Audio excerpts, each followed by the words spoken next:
Hello everyone and welcome back to another video from Wake&Tech.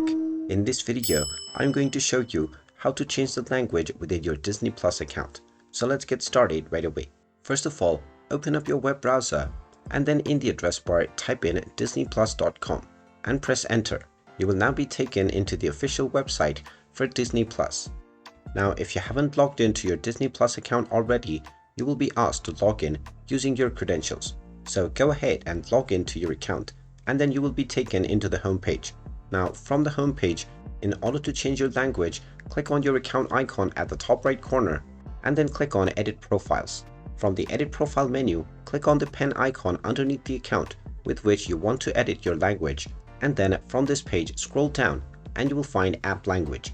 Tap on the drop down menu and then choose your desired language, and as soon as you tap on your desired language, the interface for your Disney Plus application will be changed right away. You can then scroll down and change your language once again if you wish to do so.